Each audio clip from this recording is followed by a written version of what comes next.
we went through the whole bidding process for buying the company. So I was like, what's a small thing I can do to show that I'm different than the other buyers? I'll just wear the hat 24/7 in every piece of content that I make. How wearing the hat won me the biggest deal of my life.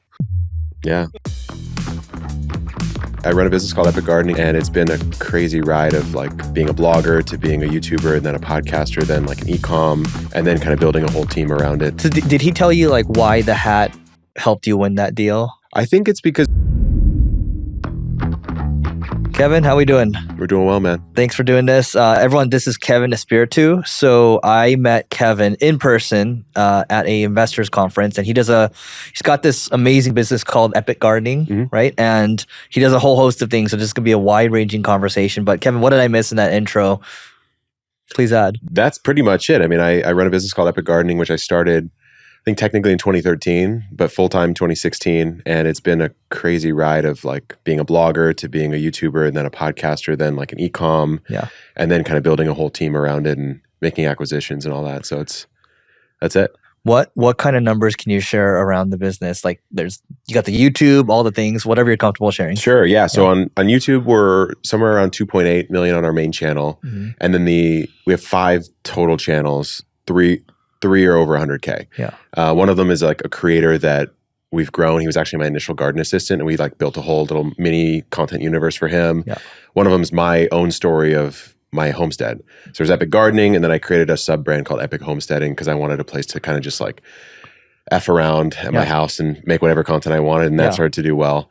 And then I think on every platform besides Facebook, we are the biggest account that exclusively talks about gardening. And then business-wise, I could share some revenue stuff. Like I raised some money for the business in 2021. So before that point, the trajectory of revenue was 2016, I did $18,000 total.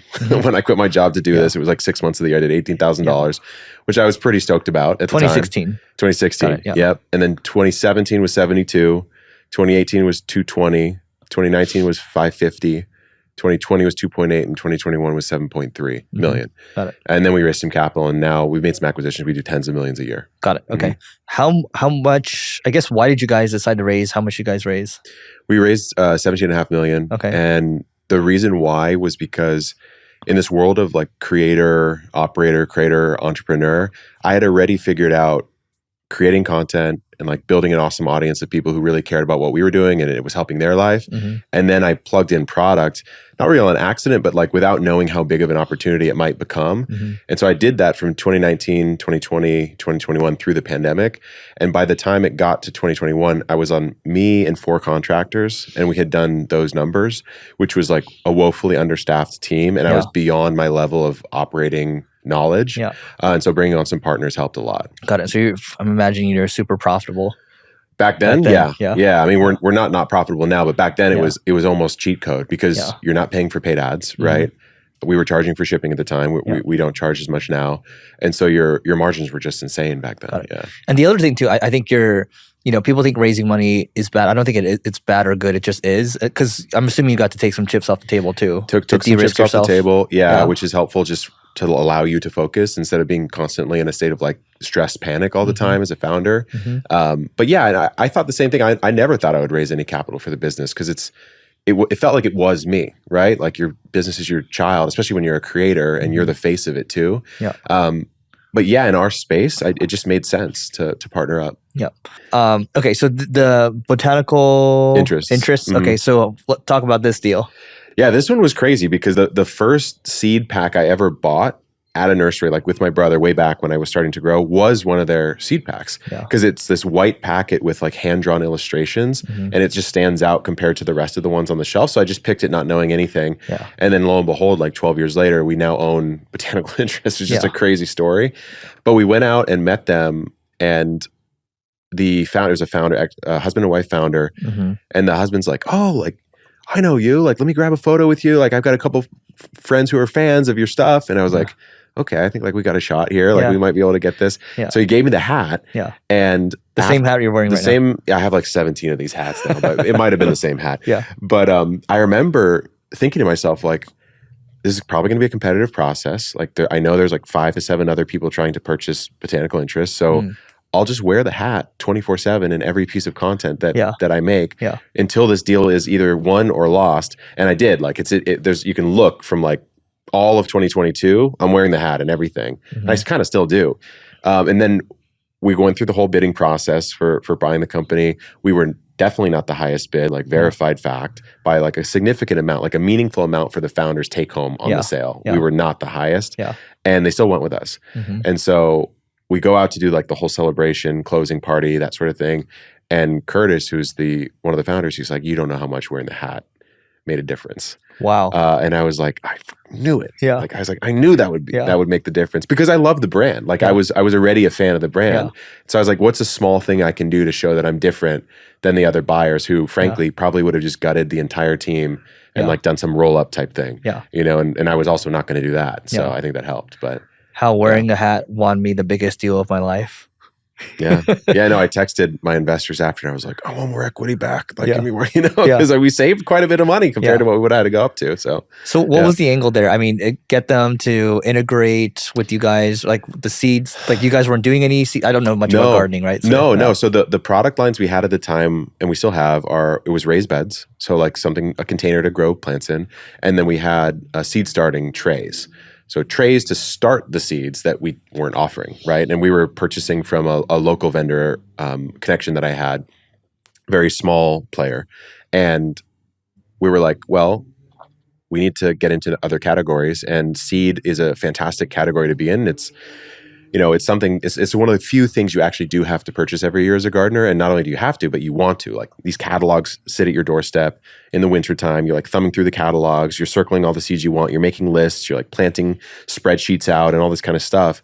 It's like the most fun activity for a gardener, but we just weren't offering the seeds. And it's a very difficult business to build from scratch in any fast way at all because regulatory stuff, the different connections you might have to have. Yeah. And so we're like, we think we should try to source a business like this. So that was the basic logic. Yeah. Are you able to share kind of what scale they were at? They were roughly at our scale. So we were somewhere in the mid-teens of tens of millions of revenue, and they were roughly in the same spot. Their team was larger because they were literally like testing, sourcing, manufacturing, growing, and like creating seed packets in this facility. Got it. But yeah, revenue-wise, we're roughly the same. So did you structure it like, did you roll in equity or was it like upfront and earn out? They were out. They were ready to go. Yeah. Okay, they were like ready to retire. Oh, so it was like upfront? Yeah. They were ready to, there was, you always do some sort of like holdback structure or something like that. But for the most part, they were just ready to be done. Yeah. You still talk to them? Sometimes. Yeah. If I have a question, like I remember asking him a couple of weeks ago about some random password that I forgot, but they're friendly still. Yeah. So did he tell you like why the hat helped you win that deal? I think it's because, look, like if you're a founder operator and they built that company over 28 years, and so your legacy is being passed on. And out of the people that were in the running to want to purchase it, obviously you have other private equity companies and you have other seed companies does another seed company need the staff? No. And if you're a founder and you want to take care of your team, like you want to go to someone who is going to try to do right by and they're excited. The team. Yeah, exactly. And they're into it. Yeah. I would feel the same way. Like I was like, what play would work on me? Because that's what would work on me. Yeah. That's a poker play. Nice. Yeah. So with private equity, I mean, with TCG, what is the expected outcome? Did they kind of outline to you, hey, like we're aiming for this? Like, yeah, I mean, I think nothing more than like the standard return a private equity company might want, which is in like 2 to 3x range is kind of what everyone underwrites, I think. Yeah. Okay. And how did you get into gardening in the first place? Because you're 6'2", right? 6'3", 6'4", something like that. Yeah. So I don't see many 6'3", 6'4" gardeners. So like, how did you get into it? Well, there's not a lot of young gardeners in general now. Hopefully, there are more now. I got into it almost as like a desperation act to get off the computer. So I went to college. I went to University of California, Santa Barbara, got an accounting degree. I was playing online poker during that time. Yeah. Because I'm of the age where Chris Moneymaker won the World Series in 2004. I was about 16, 17 when that happened. And that got all of us starting to play poker. And that's all we did in high school. That's all we did, right? Yeah, because we're about the same age, right? Yeah. And so it's all we did. So the second I turned 18, I put $100 on, I think it was pokerroom.net at the time, which is one of the OG sites. And I played limit poker. got decent at that. And then when No Limit came out, I played full tables. Then I played Six Max. Then I played Heads Up. Then I was like VPNing into crazy sites to like play French people because they were worse, you know? Yeah. And long story short, during college, I was doing well in poker, watching my friends sort of study for the accounting exams and just going, I'm making more than that now. And I never really craved to be an accountant. So after school, I played poker for a little bit, but I quit after about 6 months or so. But there was just nothing there for me afterwards. I had no clue what to do next. So I did some like small little business things, but I also started playing a ton of video games. Because if you play poker on the internet, it's very similar to video games. You just don't make money if you play video games unless you're really good. So I got so obsessed with it that I was playing like 8 to 10 hours a day. And so I started gardening with my brother one summer just to be out of the house. Just to just have a hobby that existed outside. Because I imagine you're probably on tilt like all the time. Oh yeah, especially if you're playing, you know, if you're playing poker and you're winning, losing, and you can't have that emotional control. Like I broke. You can have winner's tilt too. Yeah, you can. You can just be like on a total high. Yeah. Okay, so you start gardening, and then how does it start to become a thing? So I started gardening, and at the time, the little fledgling business I had was designing and building WordPress websites for like a local dentist, a local plumber, that kind of thing, and that was going okay. Like the first client I ever had, I think I charged $800 to do a site. I didn't take any money up front. It was a guy who made like Letterman jackets in San Diego. And we got on the local news, we being my site. I had nothing to do with what I'm about to share, but he was just like doing drugs and not delivering the Letterman jackets. And so my website gets on this news thing and I'm like, dude, this was just a terrible experience. Like I got maybe $400 of the total 800. So I just wasn't doing that well. And I wasn't figuring stuff out. And I mean, the blog was a way of, I built the blog as a way of showing that I could build a website, right? So I'd go to like a local client and be like, look, like here's my little gardening blog. It's doing well on Google. Like I know this skill set. So it's like a digital business card. Yep. And so what was the inflection point? When did this thing start to take off? It took a long time because from 2013, when I registered the domain, to 2016, it was never the full-time thing. I was always doing other things. And when I came out of the only real job I had as an adult, which was at Scribe Media, I was the second employee there. I learned a ton. And then I came back to Epic, and 2016 was the first year I went full-time. So I think when I quit, I was probably making like $400 a month on the blog and YouTube. I don't even think YouTube was making any money then. So how did you know to go all in on this $400 a month thing? Yeah, I don't think I knew or didn't know. I think I just was going to do it and was going to see if it could work. Because my logic was, if I can get it to 400, I can probably get it to 2,000 or 3,000, and that's about as much as I spend. So theoretically, I could be that way forever, and I'd be free, you know. And plus, you had an SEO background too, and a writer background, right? Yeah, writing, SEO. Like I had the tools to build a website and market it and grow it, and then I had the interest in gardening, right? You know, got it. And then so.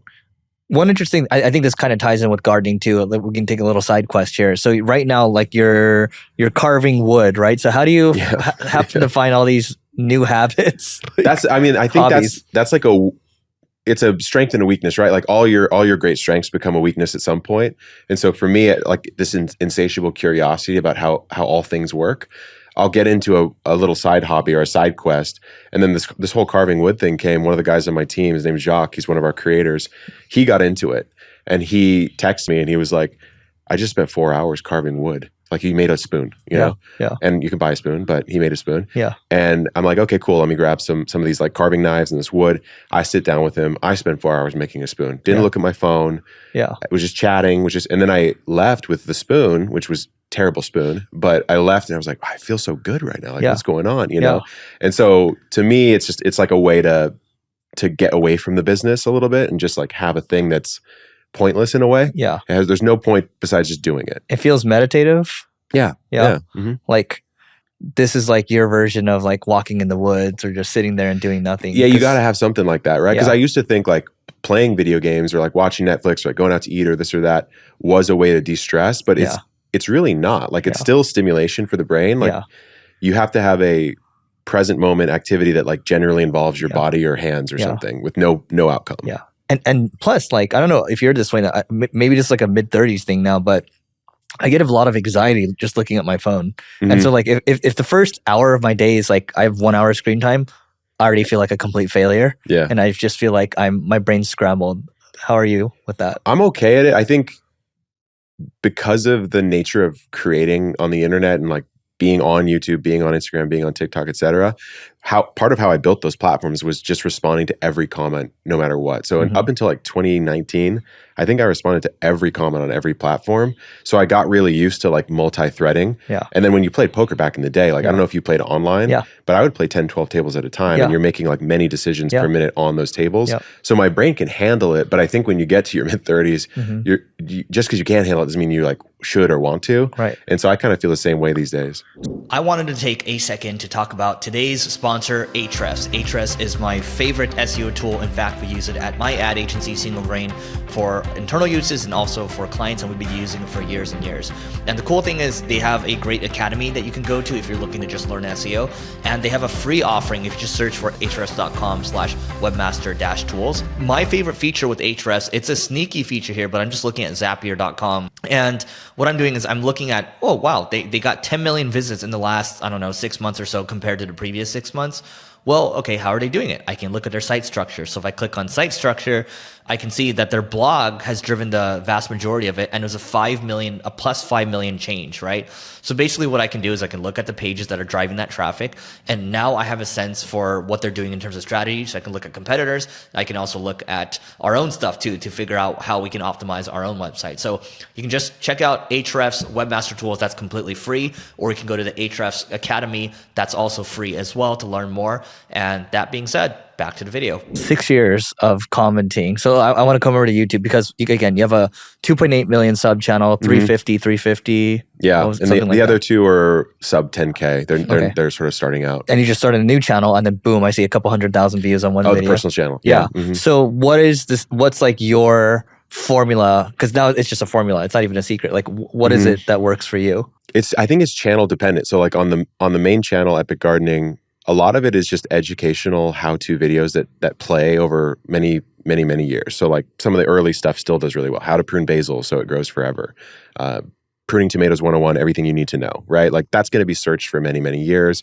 And yeah, your ability to host, your ability to explain the information, that all helps a lot. But it's a search-based strategy, which is kind of like oldish school YouTube. The new channels, Epic Homesteading specifically, it's more of like a for the fans type channel, and it plays and recommends. It's really like I'm not titling something based on SEO.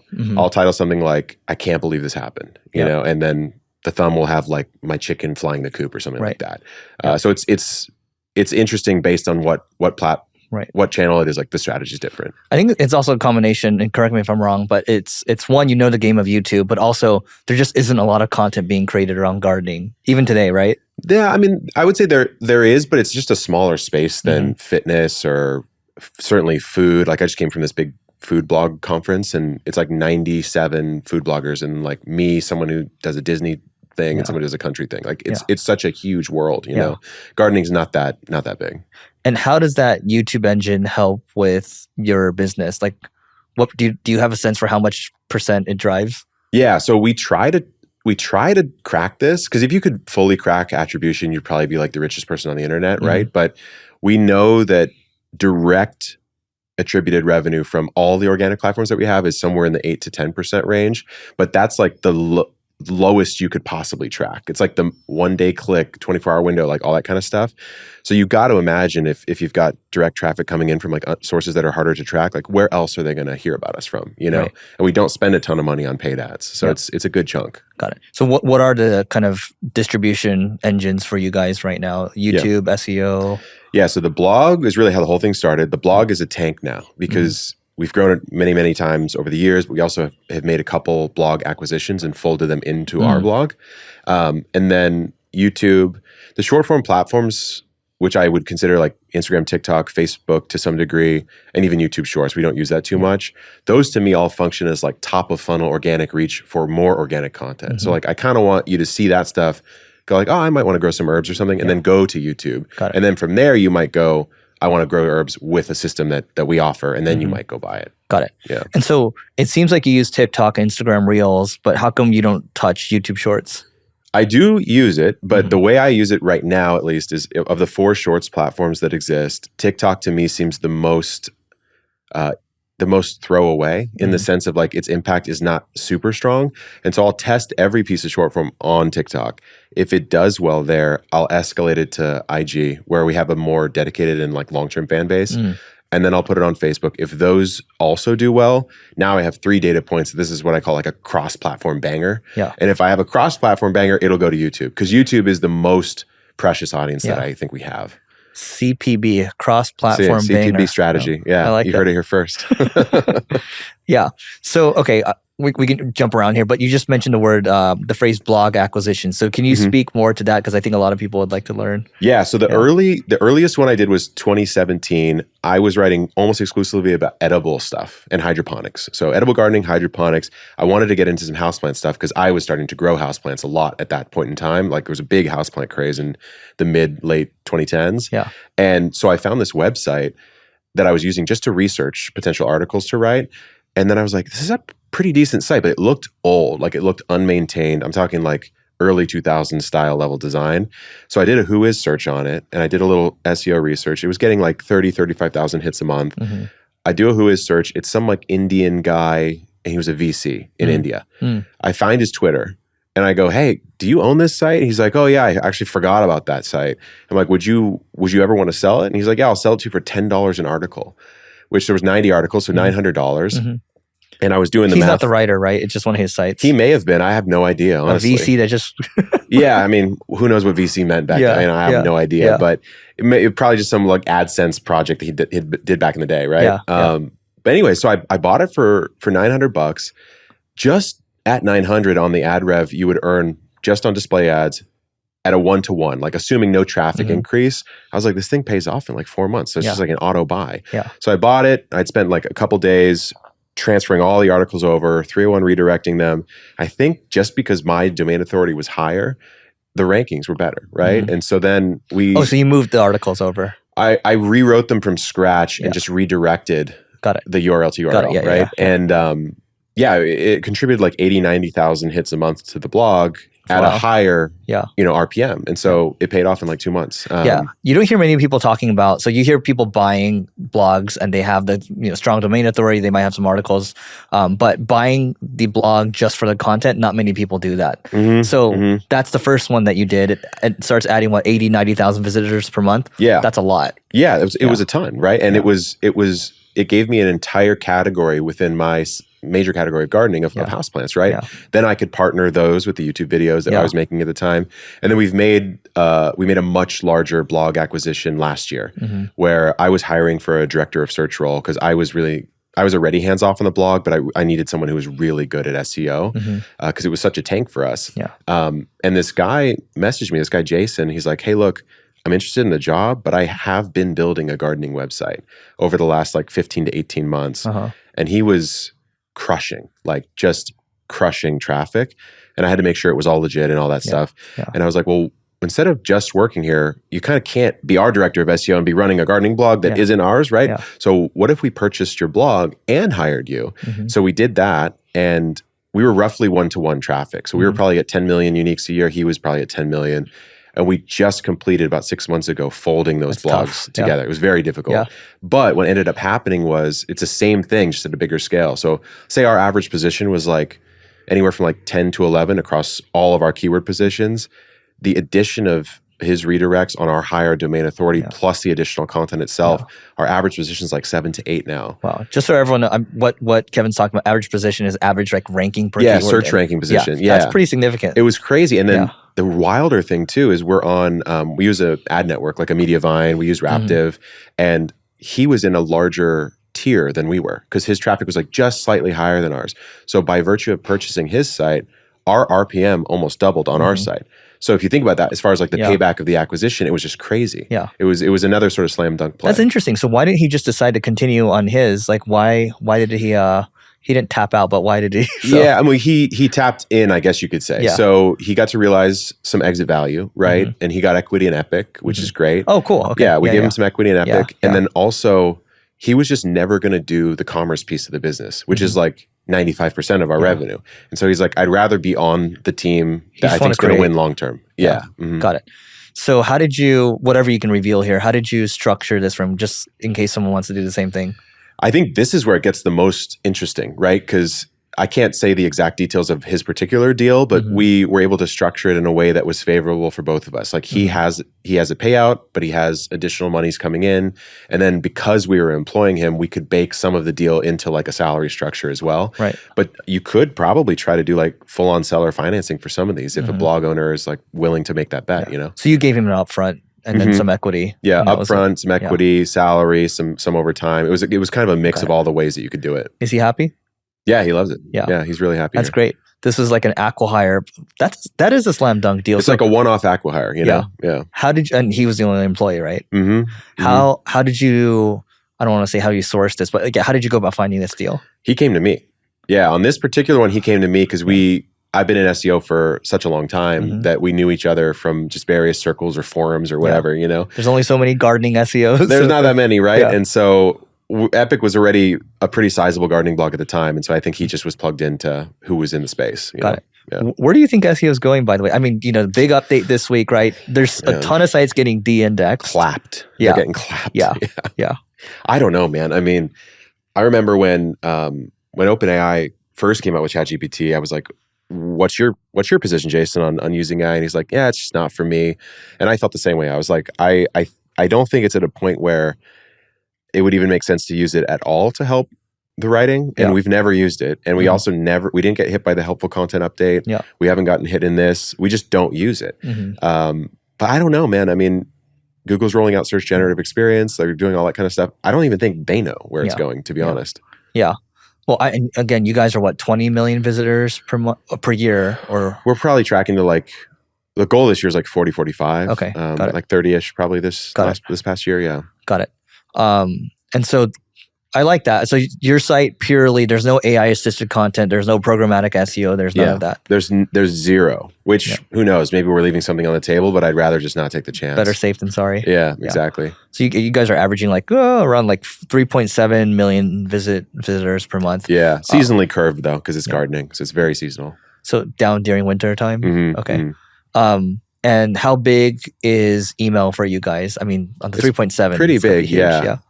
Email's pretty big. My biggest mistake probably early on with the blog is I just didn't care about email because I was on YouTube and podcasts and stuff. Yeah. So when I started doing e-com in 2019, that's when I started doing email because you're auto capturing it from Shopify. You know. Got it. And what is that? What percentage of your revenue comes from email? You think? From email directly? I don't know off the top of my head. Yeah. The reason I asked that is because like so many people don't respect email, and in some cases, sometimes it's like 20 to 40% of their business comes from email. It should be. Yeah, I think it should be for just like a standard D2C style business. You really would want it to be upwards of 20% for sure. Yeah. For us, it started out near zero, and now our list is pretty large, and we drive a considerable amount from it. Yeah. Got it. And how well do your visitors convert to email? Like, do you have a sense? It's tough because the site started with the blog, right? And so when I started ecom, I ran that on a subdomain, so shop.epicgardening.com, which is on Shopify. So you effectively have two different funnels to gain emails, and you also have two different sort of intents. Like if you're coming in cold from SEO on how to prune your hydrangeas versus like you're landing on the store, it's a very different thing. But we're getting like, I think right now it's like 2 to 4% opt-in on the blog, something like that. But we're testing opt-ins like all the time to try to come up with something. That's where I'm going with it. So like the survival site that I have, so we haven't changed the offer in years. It's just like a target, right? And so for you guys, you said it sounds like you're testing the offer all the time, right? Because you got to keep the conversion rate high. 2 to 4% is pretty good. It's decent on cold traffic. So how often are you testing the offers, and like what are some examples of the offers? So on the commerce side, we'll just test really basic things like 5 versus 10% off your first order or free shipping on your first order instead of there being a free shipping threshold. On the blog, we are testing right now like rolling monthly giveaways because we have a whole suite of products that we develop now, right? And so let's say we have a new launch coming out in April, and we're going to test just giving out a fully built out kit of that particular product. It's probably like $2,000 value. Yeah. The problem is like that opt-in rate is higher, but the incent of a giveaway makes the average subscriber lower, right? Yeah. And so it's always a trade-off, but that's what we're working on right now. Got it. By the way, Neil and I have an agency owners group called the Agency Owners Association. All you have to do, just go to marketingschool.io/agency. Once again, it's marketingschool.io/agency to learn more. And now back to the show. At lunch, we talked about this concept of creator operators, right? So what percentage of your time goes towards creating versus your business? These days, it's a lot more towards creating again, which is great. And creating these days is content and product. So I spend a lot of time testing product, ideating on product, researching, et cetera, because that is really how the business works now. I mean, 90+% of our revenue is coming from product, right? And then I would say in the early 2022, 2023, it was a lot more on pure ops because I was having to hire up and we were making acquisitions. We purchased a seed company, which was like a very large acquisition. And it took up so much time, just like the people management, the operations. But we hired a president probably about 9 months ago now, who has taken so much of that back off my plate, and I can go back to kind of the stuff that I used to do. Got it. So, okay, this is interesting. So obviously, if we're talking about scaling here, you've picked up some cash from private equity. They want you to grow. This president, like, what's the prototype here? Like, do they have like this crazy gardening background? And like, no, he's really into gardening now. Yeah. But he didn't have like a wild gardening background. But he was at Procter & Gamble back in the day. He was at Amazon. He launched Amazon Pantry when it was, I think that's different than Fresh, but he launched Pantry for a while. And then he was the ex-chief growth officer at GameStop before and during the wild rise. So he has some cool stories from that. But he's just seen a lot of different environments and he wanted an opportunity to work at something a little bit smaller, which is funny because for me, like our scale of business is the biggest thing I've ever built. For him, it's a smaller opportunity, you know? So like he really, I mean, you guys kind of went from this, it was like this blog, this almost like this media property over into creating your own products, right? And then he has a lot of experience doing that. So even though he doesn't have like one-to-one gardening experience, he does have a lot of experience like building products, and that's building what you products, scaling teams. Because I can handle the gardening product side, and we have a product development team who's directly experienced in the garden space. And so we needed someone who was like the operations guru. Got it. How did you find the guy? Oh man, we just went on like a crazy search. Like we used recruiters and networks and talked to like tons and tons of people. It's just hard to find that type of fit, Was executive search firm? Yeah, we used one of those.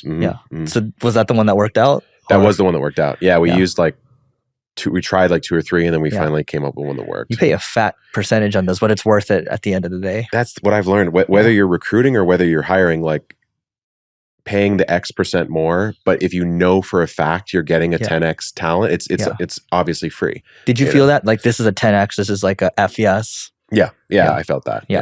Got it. And let's go back to, so obviously private equity, they're putting money in, but they want the investment to work out, right? So how have they been helpful to you?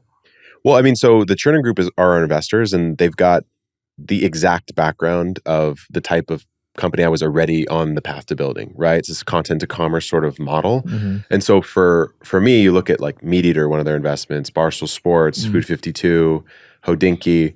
It's all these properties that were built by like a passionate founder who either started to transition into commerce or via their help started to transition into commerce. So I was like, there's no better partner that understands the space of taking media and bringing it to like a completely built out end-to-end commerce business. Got it. Yeah. And so what have they helped you with the executive recruiting process? Like what else have they done? I mean, I think the biggest help is like the speed at which you can learn as a founder by having people helping you with all these different things that I'm not exposed to that type of world. Like I grew up in San Diego. I was playing poker, I was doing SEO by myself, you know what I mean? And so the world of people with all these like very, very high level skills that you can learn from really quickly was super helpful. And I think just doing the acquisition, like the major acquisition we made, which was of this company, Botanical Interests, our seed company, I could not, like, not only did I not have the capital to do it, but I couldn't have even done the diligence myself. Like, it's just so complex. Do they help you? I mean, or do you just like email them and you're like, hey, I need help structuring this, or hey, I need this? You can, I mean, if you need to, you can, or you can bounce off. You have a board now, right? And you got board advisors and stuff, and you just ask them. Got it. And how many people are on your board? It's only 3 right now. You, and me and 2 of the other directors. Okay. But we need to build it out a little bit more. Got it. Interesting. So let's go back to, I want to jump around here. So poker, why should everyone consider playing poker? Man, these days I don't even know if they should, but back in the day, because you played, right? Like you remember the glory days of poker. It was kind of easy. I think we're both degens. Yeah, I was multi-tabling. You know? Yeah, it was definitely easier back then. But Yeah. the beauty, I think, of poker is it's like a microcosm of business for sure. Because you have real stakes, like you have a buy-in, you're playing. There's a game type, so there's a rules to the game type of thing going on. And then it's a game of imperfect information. Like you know what you have. And I know, let's say I'm playing you heads up. Like I know your personality over 100 hands. I'll start to understand like, oh, I can tell he's acting faster on the flop, turn, and river. And he's also losing. He might be more mad right now. He might pattern be on recognition. tilt. You know what I mean? So you start recognizing weird patterns. Like I remember be playing 6 max tables, so 6 people to a table, no limit hold'em, and over. Let's say you're playing a table for a couple hours, you can tell just by how quickly someone does or doesn't react and how you know they've been doing over the last hour or two, where their emotional state. And they're nothing more than an avatar and a pattern of clicking. And you can actually pinpoint that to like how they're actually feeling. So I don't know, it teaches you a lot about decision making with real stakes in real time, which is kind of what business is. Yeah. Maybe I should have rephrased the question, like, why should all entrepreneurs play poker? Because there's actually more entrepreneurs now playing poker. I don't know if you've seen that trend. I don't know. I have, because when I quit poker, I like straight up quit. I barely ever played ever since. And that was 2010. Yeah. So I don't even know what the scene is like these days. Because business is the best game. It is. It is. Yeah. It's better. I'm definitely better at business than I was at poker for sure. How much do you think you were making a year playing poker? We're both in college, right? So yeah, I think if I summed up everything I ever made from poker, it was probably $200,000 to $250,000 total. So not like certainly like killing it for college, and I was able to pay for school and stuff. But I know friends who were making millions. It was crazy. So we're like the same. We're like pretty good, but we're not like top 1% of the 1%. I was not top 1%. And you know what it was for me? I'm curious what it was for you. My emotional control of going on tilt if I was losing. And I was too passive when I was winning. So I wasn't going for it when I was winning, and I would get mad when I lost. And that was mostly why I didn't have as big of an edge as I could have. Yeah. I think it's a downward spiral thing. It's like learning to control your emotions, definitely for me. And doing too many things at once too. So I might have tournaments going while I had cash games going at the same time, and I might be playing PLO in another one. Oh yeah, I couldn't do that. Yeah, I could only play one type of game at once for sure. Yeah. So I just find it interesting. There's a lot more VCs playing now. There's a lot more entrepreneurs playing now. There's like these underground games in LA, right? Yeah. Actually, my neighbor where I live, I hear chips shuffling all the time.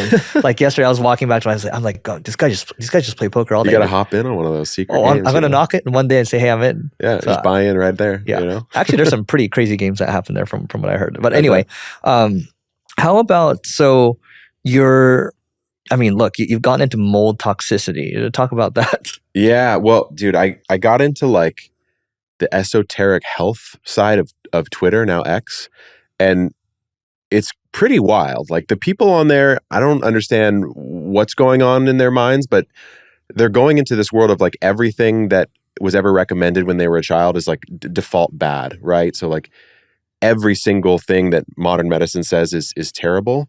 So I definitely don't think that's that great. But the mold stuff does seem to be a real thing. It does seem to be a problem. It seems like 1/5 of people don't have the gene, either it's on or off, I forgot which one, to like adequately clear mycotoxins from their body. And by the way, I'm like not a doctor. I'm just like very early at learning this. But I did the test and I have the gene. And so where you can't filter it, where I can't get it out of my body as quickly as 4/5 of people, because 1 in 5 is like, that's a lot of people. That's 20% of all people.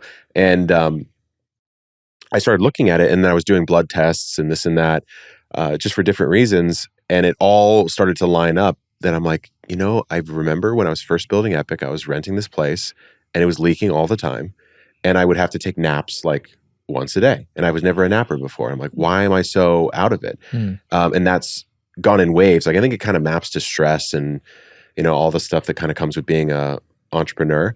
But I started looking, I was like, it can't just be that. Like there's got to be some biological thing going on. So I don't know if I have it or not, but I had a fridge leaking for a while, and I think that might be something to do with it. I don't know. I'm just looking into it. So what test did you run? It's called the HLA gene test, I think. Okay. Yeah, the gene's called HLA. Okay. And it just says like what? Like you're too high on it, too low? I think it says if it's active or not. I forgot. I honestly forgot. But there's like a whole panel I got. It was like 20 different tests, and they all lined up I did like a urine mycotoxin Yeah. test. So I like peed in a cup, Yeah. and I had one particular mycotoxin was like 10 times the normal range, which, as far as I understand it, would not happen if I could clear it quickly. You know, this is all interesting. It all kind of ties together because like we go from gardening to wood carving to mold toxicity, right? It's like I don't want to even call it a distraction, but I'll just use it as a word because it's like it is distracting yourself from distractions in real life. And so I guess what I'm really wondering is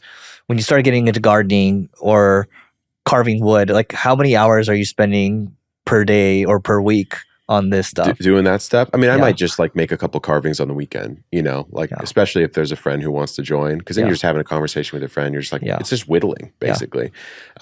Gardening is tough because I got into gardening, like I said, to get off the computer and stop playing video games. Never thought it'd become a thing, but then fell in love with it, but then built a business based on it, which means that the act of gardening is now work and it's no longer play.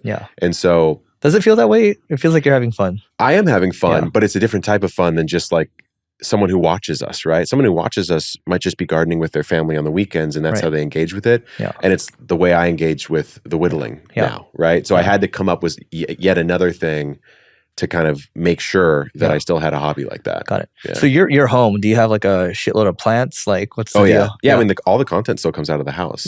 So I bought a place in 2020, like in May. So right before the crazy run up of real estate. It was a third of an acre, small ass house, but about 12,000 square feet of just like an empty lot. And so over the 3 years that have come after that, I built it out. And that's where the story of Epic Homesteading came. I started that channel, I think, right when I bought the house and did like a house tour as my first video. Started with like 30,000 subs, and then boom, here we go with the story. So all the content comes from the house. What is? I don't even know what homesteading means. A lot of people don't. I mean, I'm trying to kind of redefine it as to mean like being a producer of something that you consume instead of just consuming everything, you know? So at my place, like I have 25 fruit trees. I have about 7,000 gallons worth of rainwater capture, and just in a normal suburban home. And I live in San Diego. So rain's actually how pretty big scarce. is your place? The house is only on a third of an acre. Okay. So it's like 12,000 square foot lot. It's not that big. And that's kind of the point. I want to show that you can do this stuff in like a normal person's house. Got it. Yeah. So, okay, like let's say, for example, I'm lazy. So how should a lazy person think about gardening if they want to get into it? Lazy person gardening, I would say just grow like fruit trees then. You know, because once they get set up, they just produce every year. You do a little bit of pruning like once or twice a year, and that's pretty much all you have to do. I'm just like, what about all the pests? What about all this? What about that? Yeah. I mean, I would say grow like here in LA, just grow citrus. You'd be fine. Yeah, just grow like 2 of your favorite citrus trees. Why citrus? Because it grows really well in California, number one. And I don't know anyone who doesn't like it. And it doesn't have too many pests that you have to deal with. I'm like, does the like sourness like repel the pests or whatever? No, like there's actually a really bad citrus disease called citrus greening. It's like wiped out all of Florida's citrus. There's a little bug called the Asian citrus psyllid, which creates this disease. The Asian one? Yeah, it's an Asian one. Damn. Yeah, yet another. We don't right? do, You know, we're not damage. doing that well with the diseases, us Asians, you know. But it creates a disease called huanglongbing. Okay. Which is also called citrus greening, and it like destroys citrus trees, and there's no cure. And so Florida citrus is like totally wiped out. Like if you try to go buy a citrus tree online, you will only be able to get it from a place close to where you already are. You won't be able to ship it in or out. Usually, just because this disease is so pervasive. Oh my God. Okay. Yeah, there's a war for citrus right now. No one knows about it. No. Yeah. Maybe that's why it's so hard to order oranges in Florida. Yeah. Oranges in Florida. I lived there for 2 years. Now. Yeah. That's interesting. This message is brought to you by Single Grain. Single Grain is a marketing agency ran by yours truly. Single Grain does paid media, SEO, creative, conversion rate optimization, and has worked with a handful of companies such as Uber, Amazon, Airbnb, Salesforce, to startups, venture-backed startups, a lot of different companies. And ultimately, our mission is to do innovative marketing that drives customers. If you want to learn more, just go to singlegrain.com. Again, it's single grain like wheat. And we'll see you on the other side. What else should people know about gardening? I'm fascinated because it's like learning tennis or learning like pickleball or something, right? It's like what else would I not know about gardening itself? High level. I mean, I would say if I wanted to get into it, right? Like you just said, for example, like you should have a citrus tree. Like, Mhm. what's a beginner's way of getting into it? A beginner's way would be picking the thing you really love to eat the most. Like, what is a vegetable that you enjoy? vegetable. You're like, Broccoli. no, I don't Broccoli. really- Okay, broccoli is a Yeah, good one. yeah. So then just grow that Mhm. in the first year. Because what I noticed is there's plants that are easier and harder to grow. Like radishes are super easy to grow, or Yeah. turnips are super easy to grow. But Yeah. like I don't know a lot of people who are obsessed with radishes and turnips. Yeah. You know, so pick something you like to eat and just grow that in a pot. Yeah. For the first season. Yeah. And just see if you enjoy it. The reason I'm asking you this question too is like, Yeah. how do you translate this into like, now you're like, okay, now I'm acquiring other businesses. Now you know what I mean? Yeah, Like, yeah. how can people practice the learning muscle of gardening and then carry it over into business? You know what? There's so many weird connections, I think, between gardening or the natural world and the world of business. Like just the whole idea of compounding, right? Like, because when a seed comes out of the ground, there's something called cotyledons. They're the two leaves that come out first, and they don't look like other leaves. So if you were to grow a cucumber, what's a leaf that most people know? Most people know what like a strawberry leaf looks like, right? Like strawberry leaf comes out. The first two don't look like strawberry leaves because they were actually in the seed at the outset of planting. Like they were already inside. And then the next two that come are the actual strawberry leaves or the cucumber leaves or the bean leaves or whatever it is. Mhm. And then from there, what's happening is the plant is taking in sunlight, it's photosynthesizing, generating chlorophyll, generating energy, using resources from the roots to create more leafy growth, to take more of that energy in, to redo that whole process. And then eventually it'll produce usually like what botanically is called a fruit. So like a tomato would be a fruit on the plant. But to me, it's crazy to watch because it's very much similar to how like a blog might grow. Mhm. You know, you write one article and then you try to get a little traffic to it, and someone might link to that, which might give you more traffic, right? And it just compounds in the same way. Yeah. So there's a lot of different weird parallels, I think, when I walk out in the garden. I go like, oh, it kind of reminds me of this theory from business, you know? Same thing with poker too. I mean, same thing with everything, I guess. Everything you can relate, right? Yeah. The interconnectedness of all things. Yeah. At lunch, you made a good, so maybe explain this analogy around asparagus and long-term thinking. Yeah, asparagus is you got to have some patience for that one. So asparagus is a plant that grows from what are called crowns, and you plant the crowns underground, and they'll put up asparagus spears, like the thing you see at the grocery store. But in the first year, if you let that spear grow, it grows into an asparagus fern, so the leaf part of the asparagus plant, which then, of course, generates energy. And as the asparagus dies back for the season, it'll develop underground. Like a lot of that energy is really being shunted underground. It's developing that network underground. So the next year, more spears come up. And if you don't harvest those and let those generate energy, it'll do the same thing. So by year 3 or so, enough spears have come up that you can take some. And so you kind of have to let it compound for a couple of years before you can really start harvesting without damaging the plant. But if you do that, asparagus is a plant that grows for like 30 years. Yeah. And so it's a very interesting parable. And you think about this in like the whole creator operator world of people, I'm sure you know, who are making good money year to year, but they're taking out 80% of profits from the business and they're not reinvesting. And then like year 4 comes along and some weird algorithm thing happens or whatever, something catastrophic, and they're just gone, right? And they've got no way to build back. They just have to restart on something else. Yeah. What does Warren Buffett say? Never interrupt compounding unnecessarily. Or maybe Charlie Munger I said think it was that. Munger that said it, but it's right. Yeah. It's definitely right. Yeah. If you can avoid it. What's your relation? So like, you know, we're at this investor conference. Like how are you a student of investing in general? Yeah. So I got into that because around 2014, 2015, when I'd raised money to do like this relationship app startup and it just didn't work out. And I was kind of down in the dumps and trying to figure out like, why is everything I'm doing just like not making it? You know, I can do enough to survive and I'm not like killing it. And so I started studying mental models back then. I don't know if you remember, there was this blog called Farnham Street. Yeah. That's like, I think right around the time that Shane Parrish started Farnham Street. Yeah. So I started reading that.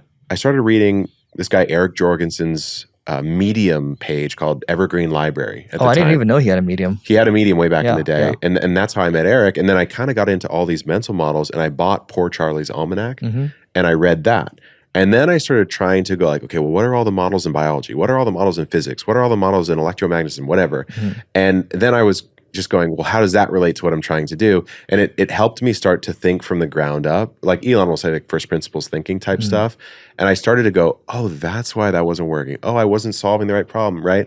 And so to me, not so much like getting into it because of investing, even though we were at that conference, because I was more of an operator at that conference and most people were investors.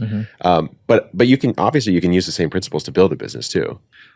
Yeah, that's the way you got unstuck was you started to study first mental models, and then you started studying models across all these different disciplines, physics, math, everything. Why go into physics, math? Like, so I figured like the mental models would be good enough on their own, right? Yeah, well, they all come from those fields, right? So like physics is a great one to study because it's pretty much the baseline science of our universe, and so there's nothing really underneath it. Unless I guess you get into metaphysics, but I wasn't doing that. So if you learn some of those basic physics principles, then it helps you sort of reason. Or just like from poker days, right? Like probability theory is, I think, very helpful. Game theory. Game theory is super helpful. The Pareto principle, or then like the interpersonal ones, like there's one called Hanlon's razor, I think, right? Never attribute to malice what could be equally explained by stupidity. Or stupidity, yes. So then it gives you a level of grace when you're dealing with other people. You're like, oh, they're probably not being a dick. They're probably just like not dumb competent. Or something, or like they're not thinking, I don't know, right? Or they might be having a bad day or something. And then that allows you to then respond better to that person, and then your outcome is better, right? And so I don't know, they seem like an organizing function to make you better at life in general. They're all little operating frameworks. Do you have the Farnham Street books, the mental model books? I bought his critical thinking book, or clear thinking, I think, that just came out. How is that one? I haven't read it yet. Okay. I'll let you know what it's like what's weird is like we start to hear all these book recommendations on podcasts, and then the books keep stacking up. And so like now I'm out of library space, so I have to get more like ladders. I'm deep on books because I think a lot of my friends wrote books this year. So I have like 5 of my friends' Isn't it weird? books. It's like in the last 2-3 years or so, Noah has a book. Everyone's working. Cody has a book coming out. I just got Noah's book. I've yet to read that one. Eric put out his second book because he did the Navalmanac. Then the Almanac Balaji one. They did the Balaji one. I think he's working on an Elon one. Oh, is he? I think. I'm not sure, but I think he might be. That's such a good angle. It's a great for people that will never write a book. Just do it for them. Just write their book, write their story. And that one was cool because you saw him build the Naval book basically on Twitter in public. That did well. Did really well. I think he just sold his millionth copy like a couple months ago. Really? Oh, that's major. And now he's running Scribe. It's a very weird funny? Full circle moment, right? Yeah. What? So speaking of books, I'm curious. What's in your learning stack? This might be a weird take, but I haven't read too many books in the last few years just because I'm building. And I felt like I spent a lot of my 20s. The flaw I think I had in my 20s is I thought you could read about the world, build a full model of how the world works, and then go into the world and then just like instantly know everything to do. And so I spent probably the post-poker time of my early 20s reading like hundreds of books. Personal development, science, fiction, all this sort of stuff. And then I realized like I just wasn't doing shit with my life. I just wasn't actually taking actions. And so I hard switched in my like early 30s to just like doing stuff and not reading at least books. I mean, I'm on Twitter, I'm reading blog articles, I'm reading like sort of more real-time information stuff. But I haven't read a ton in the last year or so. Got it. Yeah. I mean, to your point, you can't really build pattern recognition by reading other people's experiences. You actually have to go do it yourself. Yeah. And plus, like when you have enough of these models or enough of this wisdom from others, you do have to like fact check it against the world. Because like, unless it's a immutable fact of the universe, like the gravitational constant or whatever, all these theories, et cetera, have like a half-life with which they work, right? So like the business book from, the early 2010s may still be valid today, but it may not. And, just resting on that and just you have to test it against the real world. Right. Yeah. Got it. So you're mostly on like the Twitters of the world and maybe like YouTube and stuff. YouTube is the university of life for sure. Yeah. I mean, I've learned incredible amounts on YouTube. And usually it's from those videos that are like 4,000 views, with someone that's like maybe not that great at actually presenting on YouTube, but they're the one person who knows the thing. So YouTube, Twitter, just talking to people. What's working right now? What's not? What are you feeling? You know how Jeff Bezos talks about how he putters in the morning, which is where he just kind of sits around for maybe an hour or two. How many hours a day do you think you spend like puttering or just maybe learning on YouTube or something like that? I would say if I'm not working and not like working out or hanging out with my girlfriend or family, I'm kind of am puttering. I'm kind of like reading about this one thing that seems interesting, or like going down a weird rabbit hole, and then like going, oh wow, I could actually apply that in this way to this thing in this part of the business with that person, you know. And then you try it and it works or it doesn't work, and you're always just refining. Yeah. So you're looking for ideas to take action on. Pretty much all the time. Yeah. Got it. So let's move back to YouTube for a second, and we can work towards wrapping here. So you have a new YouTube channel on top of all your other YouTube channels. Can you explain what you're talking about there? What the goal is? Yeah. The personal channel was made because I think probably for two core reasons. One, the ego of, can I make a channel that people enjoy and they get value from that isn't about gardening, right? So like, can I do this in another field? I just wanted to see if I could do it. And the goal maybe is, say, get a silver plaque for 100K. Yeah. And then the secondary purpose was, I talk about gardening like a lot, you know? So having a conversation with you on something like this is like pretty rare for me, or just making content in general about things that I'm interested in that aren't gardening. So I just needed a dumping ground mentally for all those ideas. And I can't not want to put something out. I think it's just innate within me. Like even when I was a kid, my cousin and I, we were on GeoCities. We had like a how to draw, tripod, like CJB, all those things. We had a thing on how to draw anime when I was like 10. And we didn't know how to draw anime. We were like looking at a book, learning how to draw anime, and then like scanning our pictures and putting up like how to draw anime eyes. And that was like when we were 10. So I think I've always had that like need to create stuff and like put it out into the world. And so the personal channel is just my avenue to do that about whatever the hell I want. I think it's a good takeaway, because when I was like, we're around the same age, 9 or 10, I was making like MP3 websites. And I started making EverQuest websites because I was playing EverQuest. But it's like the need, you just have to go out there and create. Like, again, it comes down to like, you don't develop pattern recognition by reading. No.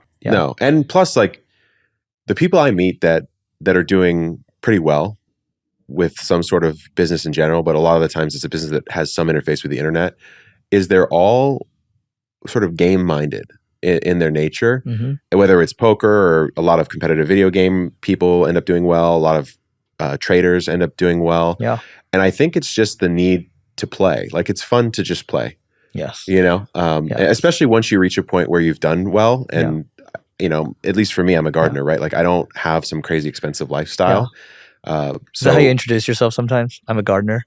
I tend to troll a little bit and just say I'm a gardener. Yeah. Because what's the whole thing? Like if you have to flex, then you failed, right? So just what's the most sort of baseline? Like what would you say if someone asked you what you were up to? I'm a podcaster. Yeah. You like pick the least cool thing that you do, right? Like, oh, on what? I don't know. Marketing. But marketing. You know who else does this? Syed does this. So I'll always be observing. So he has, the WordPress holding company, and people walk up to him. So like, what do you do? And I remember like a prominent CMO walked up to him at one of my events, and he's like, "Oh, I'm a blogger." And the guy like rolled his eyes and like walked away. And then he's like, "Yeah, you didn't even know who you're talking to." I know. So there's a weird. Like level 1 flex would be to say exactly what you are, right? So he'd be like, "Oh, I'm actually on this insanely huge WordPress holding company." Level 2 would be to denigrate yourself basically and let him walk away, and then you still feel cooler because you did that.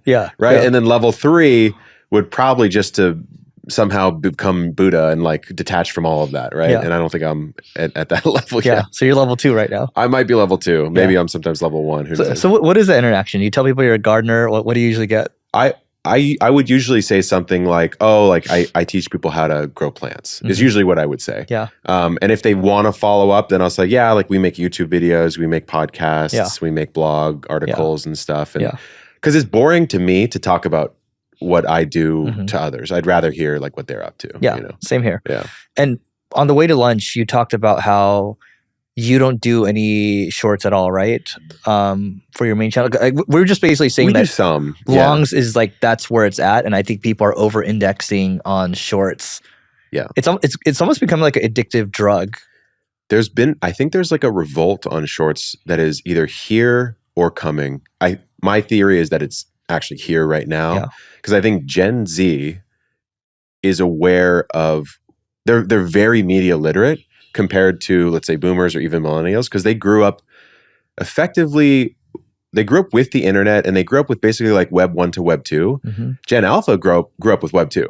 Like they were born after Twitter. after Facebook, you know, after YouTube. Right. But they're all so savvy now, and they're the primary consumers of this media, right? And so they're seeing through it in a way that, like, I don't know, boomers on Facebook can't even tell if it's AI or not, you know? Yeah. And Gen Z is seeing through it. And I think everyone on earth is probably fatiguing a bit from the short form. Yeah. And they're also seeing all the patterns of how they get hooked, Yeah. right? So they're getting a little bit meta about it. Mm-hmm. But yeah, I agree. Like we put shorts on TikTok first. If they do well, we put them on IG and Facebook. If those do well, the best of the best will go to YouTube. Right. Because the YouTube audience is just so valuable. Yeah. So I don't want to like just spam shorts on that. Got it. It sounds like what's old is new again. It's like everything goes back to long form. Everything goes back to long-term relationship building. I think everything, yeah. Because the longer you spend with a creator, the more of a parasocial relationship you build with them. And I have that with other creators, right? Yeah. Like if I watch some YouTuber for a long time, I feel like I know them, even though I'm a YouTuber. And I know that when people come up to me and think they know me, I know they don't know me. Right. And I know they think they do. And so I'm both types of people depending on, you know, which side of the interaction I'm on. Got it. Yeah. Last thing. So we talked about kind of pre-show. You as an entrepreneur, how are you optimizing for your health? Man, for a while I was not. And that was the problem. And I would just be like on the computer or making content or at the warehouse, shipping product, etc. And then just like eating whatever could get to me so I could keep doing that. And I think I'm 6'4", and I think maybe around the time of the pandemic or slightly before, when Epic really started to kick into high gear, I was probably about 220, 225 pounds. Last year, January 2023, I was like almost 260. Wow. And I can hide it on a big frame. It doesn't mean it's good for you though. And so I started dropping weight. I did the 75 hard challenge with my girlfriend, dropped like 20 pounds. And now I'm getting into more of the like internal health stuff, like gut health, food quality, which is ironic as a gardener. Like when I eat from the garden, it's exceptionally healthy food. The problem is if I don't. Right. And so, yeah. When you go outside. Yeah. Just go get a pizza or go get a burrito Yeah. or something like that. And then I also realized, I don't know if this is something you dealt with at all in your journey, is the desire to kind of mute the stress via like eating bad food. Like everyone has those types of vices, right? Or like playing video games or something like that. For me, it was the food. And so it just showed up on my face. And unfortunately, as a YouTuber, you have a permanent record of how you look at every point in time. Yeah. So I know like from like 2021-ish to 2023 early, I know I just look like bloated and stressed, and I can tell at least. And I go, wow, it's just frozen forever. Some of my biggest banger videos are when I'm in that state of being, right? And it's just like frozen forever in that state, which is kind of annoying. But yeah. Wait, so what are you doing exactly? So I've been starting to run. Uh-huh. I run like 2 or 3 times a week. I have been doing like massage protocol stuff. I've been doing some of the blood testing work. And then it's just like, for me, it's the diet. Yeah. The diet is has always been the most challenging part for me. And so I'm just cooking more. My girlfriend's cooking more. I'm cooking more. Yeah, like all organic food. Well, the beauty is I could live, in summer, I could live probably nearly exclusively off the garden because I have chickens, right? Because it's hard to grow protein. It's hard to grow fat unless you have chickens. Are you slaughtering them? No. Okay. No, just the eggs. Okay. Yeah, just the eggs. Because we'll get like 8 or 9 eggs a day in summer. I was like, damn. So if you're eating 8 or 9 eggs a day, like you're in a good spot protein wise. Yeah. Got it. Okay. Well, I got to visit your farm. That will be the next conversation. Yeah, you can do a podcast down at the farm. Yeah. That would be cool. Yeah. I'm going to take you up on that. This message is brought to you by Leveling Up Founders. And Leveling Up Founders is an invite-only event for founders. It happens once a year, usually during August. And past attendees include people such as Ali Abdal, Cody Sanchez, Neil Patel, Vanessa Lau, and the list goes on and on. And ultimately, it comes down to the quality of the group of the people. We try to keep the group high caliber. That's why it's invite only. So if you are a founder at the top of your game, you can go to levelingup.com/founders to learn more about it, and you can apply, and we'll see you on the other side. So Kevin, this has been good. Great. What's the best way for people to find you online? Just search Epic Gardening if you're into it. Or if you want to see the personal stuff, you can just search my name on YouTube. Kevin Espiritu. Thank you so much. Thanks, man.